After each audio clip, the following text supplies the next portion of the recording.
Ayun na nga. Hello guys, good morning. Welcome to my vlog. Hi guys, we are with Max. Hi. And with Anne, of course. My newfound family here for the worldwide marriage encounter. Yun na nga po guys, nandito po ako sa Perth ngayon. At ang Perth ay 5 hours to 5.5 hours. Depende sa layo at bilis ng takbo. Nandito po muna ako sa Fremantle. Dinalo ko muna ang mag-asawang kaibigan natin sa Worldwide Marriage Encounter. Kita mo, laking gulong na yun, ano? Talagang hinabol ko pa ng aking video. Ayan na nga po, yan nga po. Sabi ko nga po, dumalaw muna ako sa ating mga kaibigan. At syempre, talagang napakabait po nila sa akin. Bagamat sila po ay hindi Filipino, isang Australiano at isang taga Myanmar.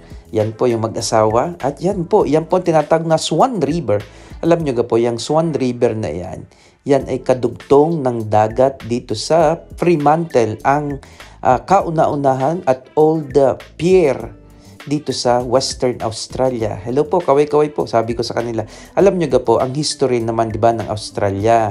Diga nga po, maraming mga taga-Europea ang dito pumunta at dito sila unang nagdaong.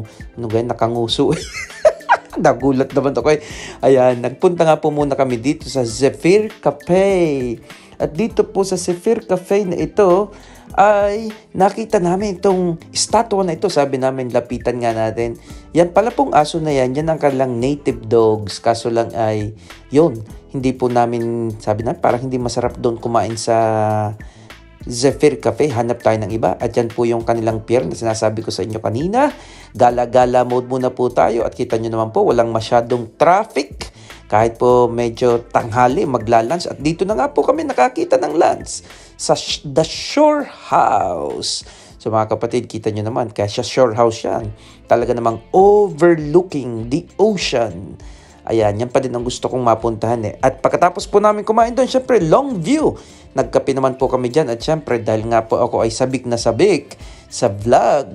Dahil nga po, kita nyo naman, sabi ko nga sa isang homily ko, alam nyo ga po kung bakit ako hindi naliligo sa dagat ng Australia? 3 dahilan. Una, napakalamig ng tubig. Pangalawa, takot ako sa shark. Alam nyo ga po, nung mga nakaraang taon daw, meron daw dyan naliligo dyan lamang sa tabi na namatay dahil sa shark. Takot ako sa shark.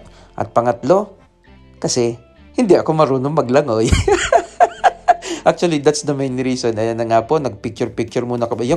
So guys, after natin bisitahin ang ating mga couple marriage encounter, punta na tayo ngayon sa ating hotel! Papakita ko sa inyo ang aking accommodation for this SEWA conference. Kita nyo naman, nakikinig pa ako sa Christmas song. At kahit wala ka na, nangangarap at umaasa pa rin ako. Bye-bye, see you.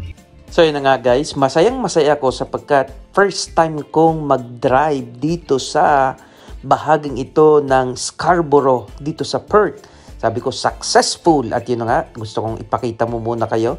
Itur ko muna kayo sa kwarto bago ko guluhin. Kita nyo naman, may pa-welcome pa sila. Talaga pong sabi ko, ay talaga namang sulit na sulit. Sabi ko nga din hindi nalugi sa pagpunta din pagkagarniga naman kaganda ang iyong tanawin. At talagang binigay pa sa aking kwarto ay yung tanaw na tanaw ang dagat. Alam nyo ga po, Indian Ocean yan facing the Indian Ocean, kita nyo ga Sabi ko nga ay kulayan natin ang summer. O nga po, alam nyo ga po, dito sa Australia, ito pong December, January, February ay summer. Kaya kita nyo dyan, maraming naliligo, may mga nagpapara-gliding pa, may mga nagsasurfing. Ayan, napasangga ko din. Hanggang pinagsasasabi ko na naman diyan. At ako nga po ay bababa from 16th floor. Bababa po tayo para tayo maglakad. Ayan, Kasi syempre, alam nyo gabi. Syempre, for the 10K steps at saka for the nag-live po ako dyan. Wala tayong sasayanging oras. Maglakad-lakad muna tayo. Huwag na tayo mamahinga kahit tayo pagod. Ganyan tayo ka adventurous. Basta, ganyan tayo ka excited. So guys, we are here to attend the orientation of SEWA, the Catholic Education of Western Australia. Since ako nga po ay assigned sa school, I have to understand and to explore what Catholic education is. And this is my first time, and I'm happy. I'm happy not because of the seminar. sorry. But I'm happy because I am here having my great days. Kasi 2 days po ako dito. I'll be staying there for 2 days. And the first thing that we are going to do is to explore. Na nga po, wala tayong sinayang na oras at naglakad tayo sa loob ng 2 oras. Yes, tama po kayo. From 6 o'clock in the evening, alam nyo ga, sa liwanag na yan ay alas 6 na ng gabi. At hanggang alas 8 ay medyo may liwaliwanag pa po. Ayan, kita nyo ga. Yun, taking ipinakita ang kagandahan ng lugar na ito. Talaga naman nung nakakamangha. Napakalinis. Alam nyo, yung Manila Bay natin, sana ganito kalinis. Sana all ka na lang talaga. Hindi naman po sa ating inaanong ating bansa. Siyempre, we love the Philippines at uuwi tayo sa ating tahanan. Kaya lamang, siguro po experience to ng lahat ng mga nakakarating ng ibang bansa. Talagang mapapatanong ka, bakit kaya nila? Bakit hindi natin kaya? At kung sa atin nga po, ang gandang dagat na ito, ay naku po, privatized na. Ang mga hotel na andyan yan sa may tabi ng dagat, front beach, tapos hindi ka na pwedeng maligo, hindi ka na pwedeng pumasok. Sabi ko nga nung ako'y bata, tanda ko pa, merong resort din sa amin sa San Juan, sorry po, hindi ko nasasabihin kung sino, abay bawal dumaan sa kanilang harapan. Sabi ko, nabili nyo na ang dagat. Ay, yun naman nakakatuwa din talaga namang para sa public ang dagat at ang mga hotel, dito sa malayo, wala hong katulad ng sa atin. Anyway, yan na po, yan, natutuwa ako sa ibon ng mga lumilipad. Alam niyo go, ito'y parang burol na dito sila humihiga, ang mga tao. At ako din, nakahiga ako diyan, sapagkat feel ko, alam niyo ga mga tao, kala niyo mainit yan. Ay kahit mainit, ay talagang nagsusunog sila.